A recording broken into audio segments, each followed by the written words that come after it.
Hello dear friends, Ramayana പാരായണവും നാലമ്പല ദർശനവും ഒക്കെയായി കർക്കിടക മാസം അങ്ങനെ കടന്നു പോയിക്കൊണ്ടിരിക്കുന്നു. ഈ വർഷം കർക്കിടകത്തിൽ ആദ്യം തന്നെ നല്ല മഴയുണ്ടായിരുന്നു. ഇപ്പോൾ ഒരു 1-2 ദിവസമായിട്ട് മഴയൊന്ന് മാറി നിൽക്കുകയാണ്. കർക്കിടകത്തിൽ 10 ഉണക്കുണ്ട് എന്നൊരു പഴഞ്ചൊല്ലും ഉണ്ടല്ലോ. അപ്പോൾ ഈ കർക്കിടക മാസം ആദ്യം തന്നെ നടത്തിയ നാലമ്പല ദർശനത്തെക്കുറിച്ചുള്ള വീഡിയോ, അതായത് കോട്ടയത്തെ പാല രാമപുരം നാലമ്പലങ്ങളെക്കുറിച്ചുള്ള വീഡിയോ നേരത്തെ തന്നെ ചെയ്തിരുന്നു. അതിൻ്റെ ലിങ്ക് ഇതിന് അവസാനം കൊടുത്തിട്ടുണ്ട്. ഇന്നത്തെ വീഡിയോ മറ്റൊരു ശ്രീരാമക്ഷേത്രത്തെക്കുറിച്ചാണ്. കോട്ടയത്ത് വൈക്കം ടി വി പുരത്തെ ശ്രീരാമക്ഷേത്രം, തിരുമണി വെങ്കിടപുരം ശ്രീരാമക്ഷേത്രമാണ് ഇത്. ശ്രീരാമൻ ഇവിടെ തൃണയംകുടത്തപ്പനാണ്.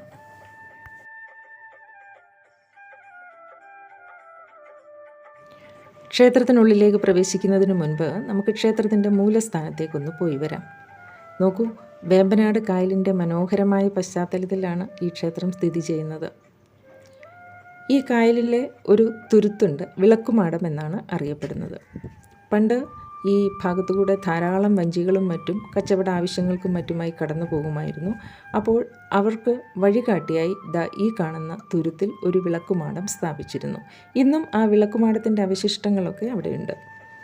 ക്ഷേത്രവുമായി ബന്ധപ്പെട്ട് ഈ തുരുത്തിനുള്ള പ്രാധാന്യം, പണ്ട് തിരുമണി വെങ്കിടൻ എന്ന തമിഴ് ബ്രാഹ്മണൻ പോർച്ചുഗീസ് അധിനിവേശ കാലത്ത് അവരുടെ ആക്രമണത്തെ ഭയന്ന് നാട് വിട്ടോടി കുടുംബസമേതം ഇവിടെ ഈ കേരളത്തിലെത്തി, വേമ്പനാട്ട് കായലിൽ ഈ തുരുത്തിലെത്തി എന്നും താൻ പൂജിച്ചിരുന്ന വിഷ്ണു വിഗ്രഹം ഇവിടെ വെച്ച് പൂജ ചെയ്തിരുന്നുവെന്നും വിശ്വസിക്കുന്നു. പിന്നീട് കായലിൽ നിന്നും ഈ വിഗ്രഹം തിരുവിതാംകൂർ മഹാരാജാവിൻ്റെ കാലത്താണ് ഇന്ന് കാണുന്ന ശ്രീരാമ ക്ഷേത്രം നിർമ്മിക്കപ്പെട്ടതും അവിടേക്ക് മാറ്റി പ്രതിഷ്ഠിച്ചതും. അങ്ങനെയാണ് ഈ സ്ഥലത്തിന് തിരുമണി വെങ്കിടപുരമെന്നും പേര് വന്നത്. പിന്നീട് അത് ലോപിച്ചാണ് ടി വി പുരം എന്നായി മാറിയത്.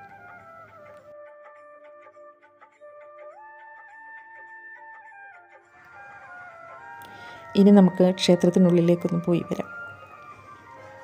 ഉള്ളിലേക്ക് പ്രവേശിക്കുമ്പോൾ തന്നെ ശ്രദ്ധയെ ആകർഷിക്കുന്നത് ക്ഷേത്രത്തിൻ്റെ വലിപ്പമാണ്.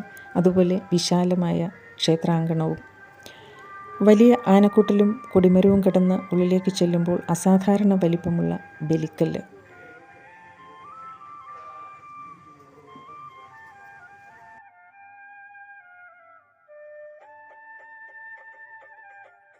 വീണ്ടും മറ്റൊരത്ഭുതമായി ശ്രീകോവിൽ.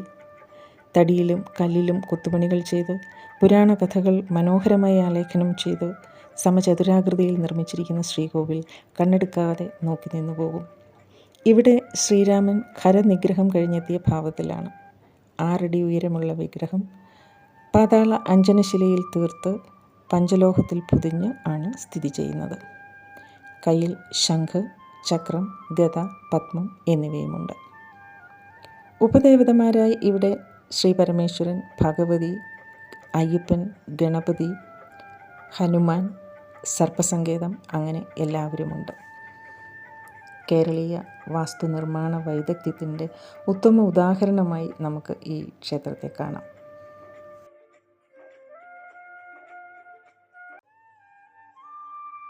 പതിനാല് 15 നൂറ്റാണ്ടുകൾക്കിടയിലാണ് ക്ഷേത്രത്തിൻ്റെ നിർമ്മാണമെന്ന് കരുതുന്നു.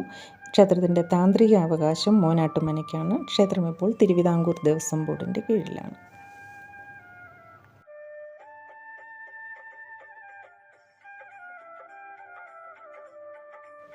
എല്ലാ വർഷവും മേടമാസത്തിൽ ചോതിനാളിലാണ് ഇവിടെ ഉത്സവം കൊടിയേറുക. 10-ാം ദിവസം ആറാട്ട്.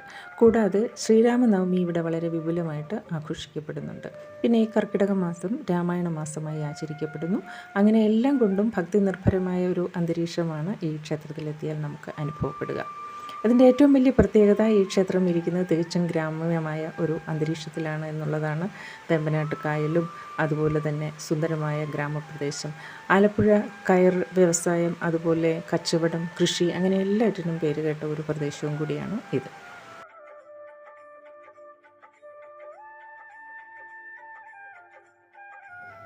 ഇതോടൊപ്പം തന്നെ ഈ ഗ്രാമീണ സൗന്ദര്യം ആവോളം ആസ്വദിച്ച് വളരുവാൻ ഭാഗ്യം ലഭിച്ച ഒരു പുതുതലമുറയെയും ഞങ്ങളിവിടെ കണ്ടു. വഴി മുഴുവൻ സൈക്കിൾ ഓടിച്ച് കളിച്ച് രസിക്കുന്നു. അതുപോലെ തന്നെ ക്ഷേത്ര മൈതാനത്തും അമ്പലം മുറ്റത്തുമൊക്കെ കളിച്ചിരി വർത്തമാനങ്ങളും ഓടിക്കളിക്കലുമൊക്കെയായി അവധി ദിനങ്ങൾ ഉത്സാഹപൂർവ്വം ചെലവഴിക്കുകയായിരുന്നു അവർ. കുറച്ച് സമയം അവരോടും ഒപ്പം ചെലവഴിച്ചതിന് ശേഷം ഞങ്ങൾ ക്ഷേത്രത്തിൽ നിന്നും മടങ്ങി. അപ്പോൾ ഇങ്ങോട്ടേക്ക് എത്താനുള്ള മാർഗം പറഞ്ഞില്ലല്ലോ. കോട്ടയത്ത് നിന്നാണെങ്കിൽ കുമരകം വഴി ഉല്ലല വന്ന് കൊതവറ സെൻറ്റ് സേവിയേഴ്സ് കോളേജിൻ്റെ മുന്നിലോട്ടുള്ള റോഡേ വന്നാൽ 30 കിലോമീറ്റർ ദൂരമേ ഉള്ളൂ ഇങ്ങോട്ടേക്ക്. ഇവിടെ നിന്നും ഒരു 6 കിലോമീറ്റർ ദൂരമേ ഉള്ളൂ വൈക്കം മഹാദേവ ക്ഷേത്രത്തിലേക്കും. അപ്പോൾ വീഡിയോ വൈൻഡപ്പ് ചെയ്യുകയാണ്. വീണ്ടും കാണും വരെ ബൈ.